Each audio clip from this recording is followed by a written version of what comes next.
friction brake, smooth stop. Make sure I'm in first gear, covering the rear brake. Gonna preload the throttle. All right, that's good. I'm gonna bring the clutch right before the friction zone. My bike is moving right there, so I'm gonna pull it back in. That's where I'm gonna start. Foot up. Smooth stop. Now see how the bike didn't turn that much? The reason it didn't turn that much is because I addressed the falling feeling as soon as I felt it. Now here's what happens if I wait longer. First gear, cover the rear brake, preload. Clutch right before the friction zone. Foot up. I don't even know if I'm still on the camera. But you see how much the bike went to the side that time? That's what I mean when I say, if you address the falling feeling as soon as you feel it, right? As soon as you feel it, there's minimal change in the motorcycle, which means there's minimal amounts of movements that you have to make, a smaller pucker effect. And this technique comes in all the time, guys, all the time. So what I'm going to talk to you about in today's video, of course, involves trust and believe because it's always relevant, but it's not going to be specifically about that. But what it is going to be about is a technique that I like to call throw and catch. Throw and catch, guys. Remember the name, throw and catch. All right, intro.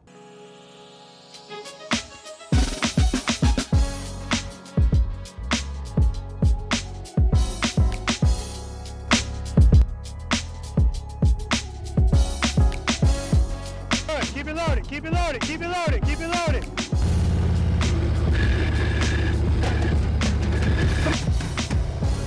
Very nice, I'm looking at the camera.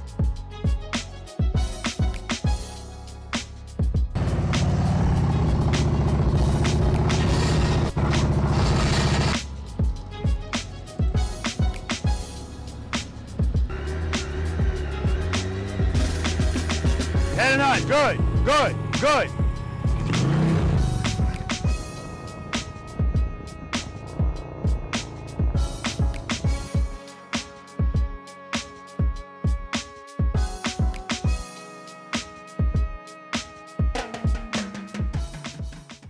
Preloaders, V.I.Preloaders, welcome back to the channel, guys. Always a pleasure to have you guys here with me. And you know this by now, or at least you should. For those of you that have never been to this channel before, welcome to you as well. My name's Robert. I'm a retired NYPD Highway Patrol motorcycle lieutenant, and the name of this wonderful channel is Be the Boss of Your Motorcycle. All right, guys, so before I get into what I'm going to talk about in today's video, if you haven't already, I want you to check out this video right here. The reason it's important to check out this video and my practice session videos and prior videos is because this whole concept of slow speed riding, right, this whole skill, it's going to be easier for you to learn and absorb if you understand the terminology that I'm using, right? This is a process, just like everything else, guys. It's not a difficult process, but you just have to, you know, dedicate yourself to it, right? We don't just want to ride, you know, we want to learn what we're doing. We want to know what we're doing, okay? If you hear me say anything about the 5 stages of the friction zone, yeah, I want you to go back and watch that video and then you'll understand more because I don't want to make this video longer than it has to be. So what made me think about doing this video, guys, is whenever I do private lessons out here, and the first exercise I always start out with is exercise number 1, smooth, short starts and stops. That's the bread and butter, guys. That's going to help you really and truly get comfortable riding your motorcycle at slow speeds because it's not allowing you a lot of space. And I want the stops and the starts to be smooth. When the motorcycle is being operated smoothly, as you being the boss of it, meaning as you being in full control of the motorcycle and not being intimidated by it when you slow down. So what I showed you guys in the beginning of this video, and what I'm referring to is me practicing exercise number 3, which is trust and believe, a hugely important exercise, guys. Again, it's always relevant every time you ride your bike, whether you know it or not. You just may not know it as trust and believe, but that's really what it is. I was showing you that when I pick up my foot, again, the purpose is for the bike not to be moving at all, and for me to address the feeling of falling as soon as I feel it, as soon as I feel it. So if I address it as soon as I feel it, the motorcycle is going to turn just slightly and then it's going to come back straight, because what does your motorcycle always want to do with sufficient power on the rear wheel? It wants to stand up and it wants to go straight. But if it's falling, of course, the handlebars are going to turn a little bit. So the quicker I address that, the less it's going to turn. All right, you follow me? Okay, so the second time I did it, I purposely waited longer. So I felt falling and I said, let me wait. Then when I addressed it, the bike is all the way over here now. Now it's still going to straighten out. It always wants to go straight with power, but it's going to go through, it's going to have to finish dealing with the fall and go into a straight motorcycle, okay? So I bring this to your attention, guys, because when I practice exercise number 1, smooth short starts and stops, a lot of times people don't address that feeling right away. And what often happens is A, they'll feel falling and put a foot down. And if you're not aware, that's going to cost you 10 push-ups for every time your foot touches the ground out here with me. Again, it's voluntary, guys, but we have to have some accountability when we're trying to break bad habits and instincts. So either they'll put a foot down or they won't address it at all. So if the bike is starting to turn and your intention is to go straight, what does that mean? What does that mean, guys? You first start to move and the bike starts to turn even though you want to go straight. What's happening there? That is the start of a fall. It's starting to fall. And if you don't do anything about it, it's going to keep going in that direction. Now, that's why the word sufficient power is so important. Sufficient, that's the word that's important. That's why I don't just say power to the rear wheel. I say sufficient power. Because if the power is insufficient, the bike might start turning and it just keeps turning and it doesn't fall. Eventually it might fall. But the point is, that means that it's not the fact that you don't have any power, otherwise it would just fall over. You have enough power to keep it up this much, even though you want to go straight. By opening your hand a little bit, it's going to allow you to be able to turn the handlebars back and go straight. So the power has to be sufficient. And what a lot of times what people would do is either they don't give it sufficient power, and once it starts turning, they don't change anything.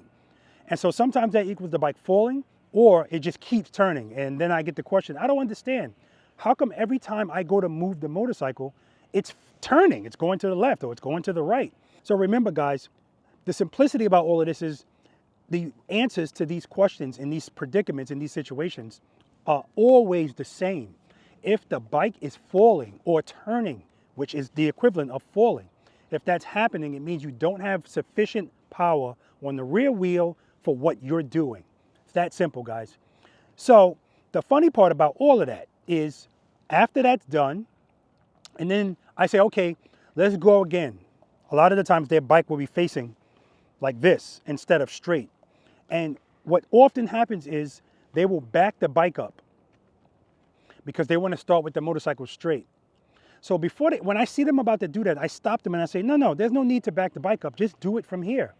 And that's what I want to talk to you guys about in this video, guys. That technique right there is a technique that most motorcycle riders, they're not going to feel comfortable doing it.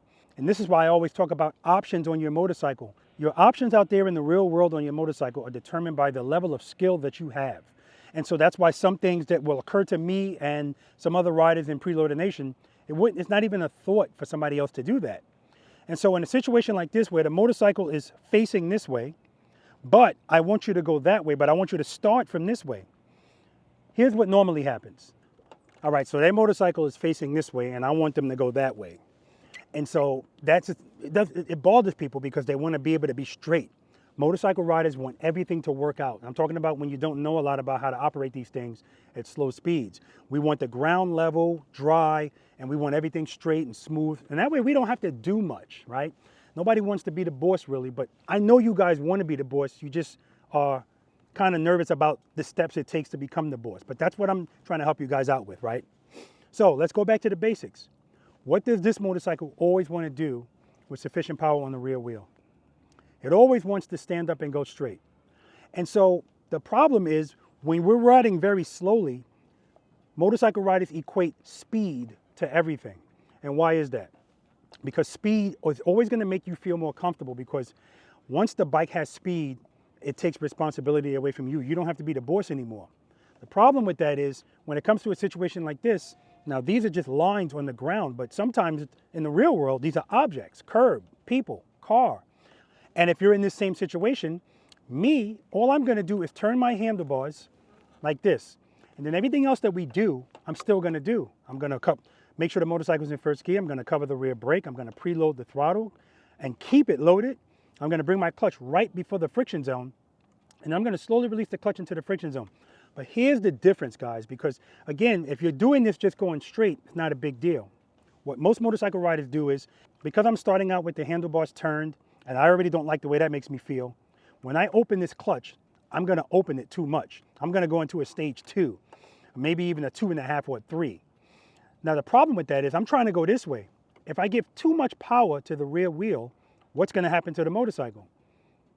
That's right, it's gonna straighten out. So instead of me going this way, the bars are gonna straighten out and I'm gonna go that way. And that's what happens all of the time, guys.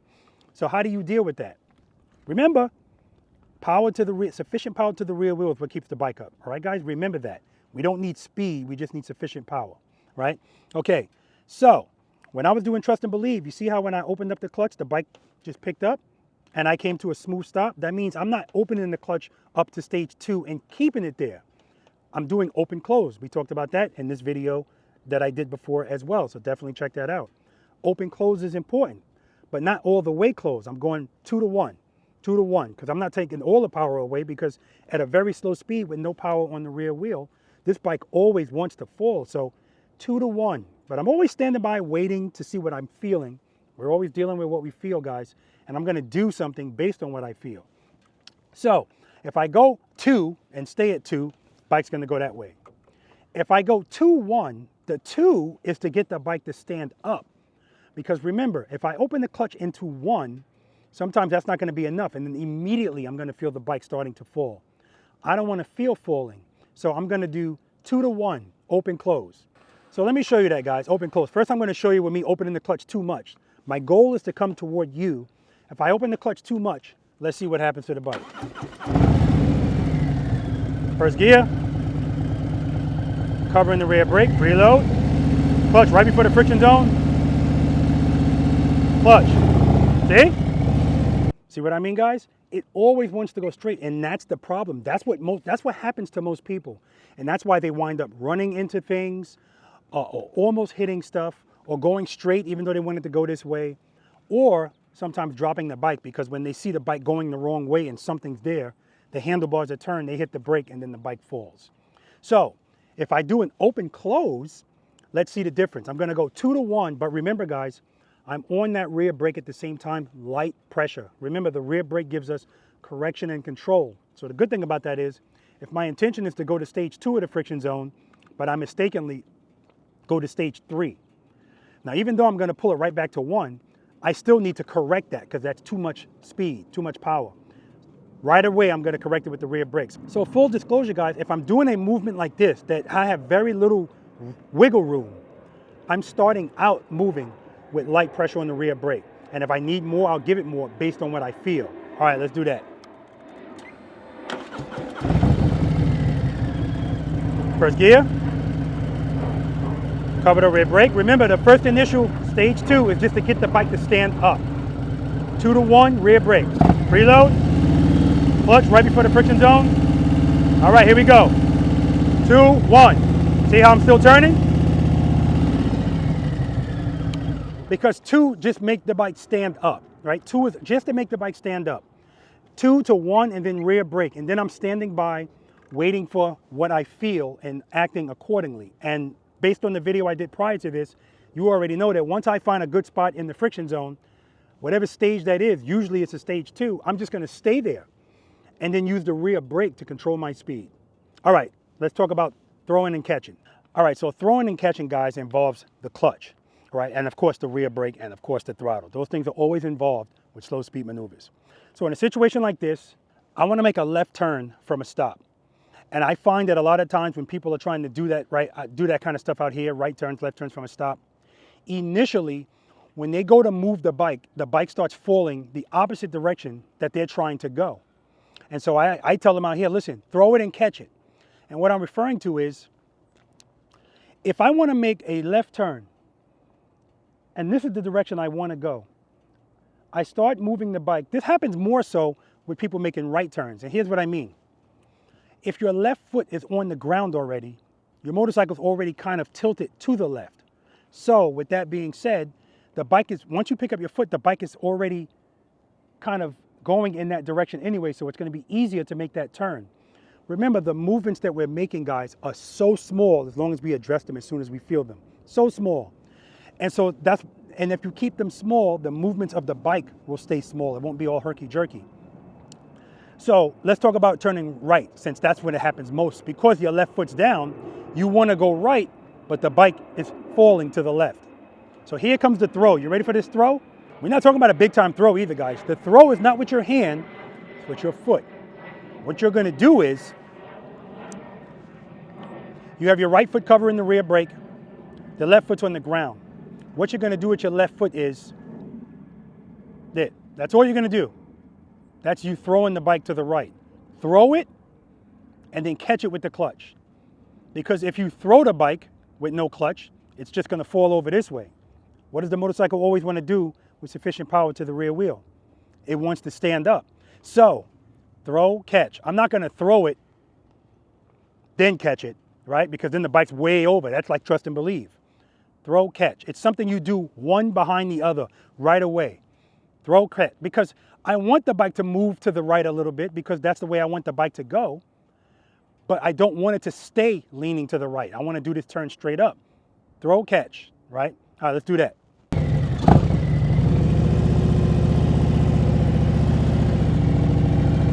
Smooth stop. Now remember, guys, everything that we talk about out here, you're not going to always need them in every situation. But that's where the options comes from. That's the good thing about this. It's going to be a tool in your tool belt. So when a situation presents itself to you, you're going to have a bunch of different things you can do versus the person that never practices. It's just, oh crap, and it's intimidation right away. Or duck walk. So, I want to make a right turn. I'm going to throw the bike a little bit to the right and catch it.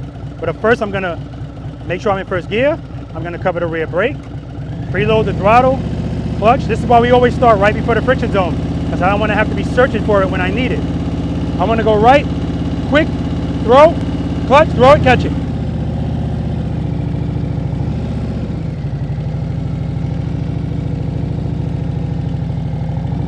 Friction brake, friction brake, friction brake.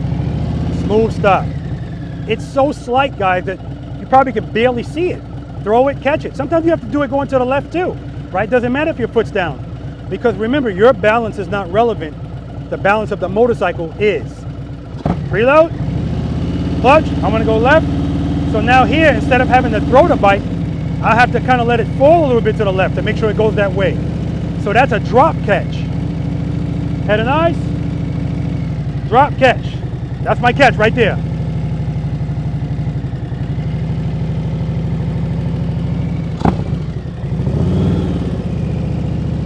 Friction brake, friction brake.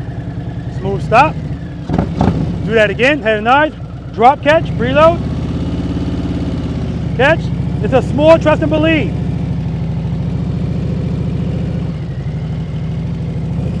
But remember, guys, as soon as I drop it and I catch it, I'm on that rear brake, keeping the clutch where it is. Right turn, there's going to be a throw catch. Throw it, catch it. Beautiful.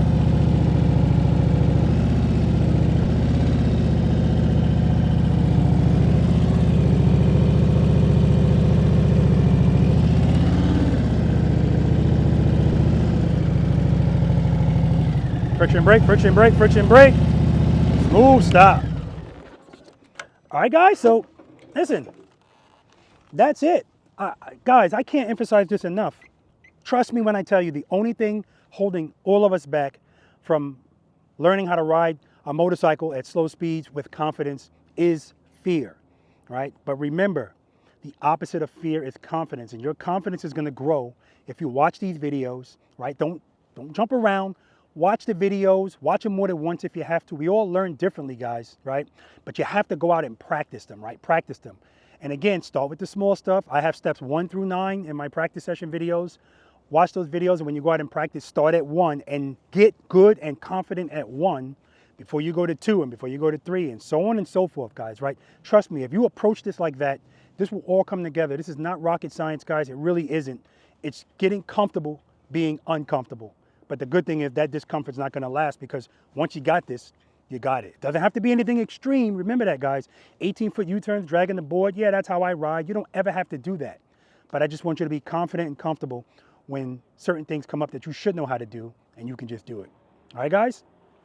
Listen, I hope this helped you out, guys. It's a short video. And listen, just when I think I've said everything I could say, I do a private lesson or a practice session and I see something, especially if I see it more than once, and I say, you know what, I have to do a video specifically talking about that, because I know for a fact they're not the only person that's dealing with that. Guys, hit the like button, share the videos, and subscribe to my channel if you haven't done so already. That definitely helps me out. I appreciate you all, I love you all, and I'm proud of all of you that have gone down this journey and have become phenomenal motorcycle riders and love riding your motorcycle way, way more, because this is going to give you all of that, guys, all right? All right, guys, like I always say, it's not about being the best, but it is about being the boss. I'm talking about of your motorcycle. Spend more time being thankful for the things that you have and less time complaining about the things that you don't. Seat time doesn't equal practice time, guys. And if you have time to ride your motorcycles, you have time to practice on them. It's not my opinion. Until next time.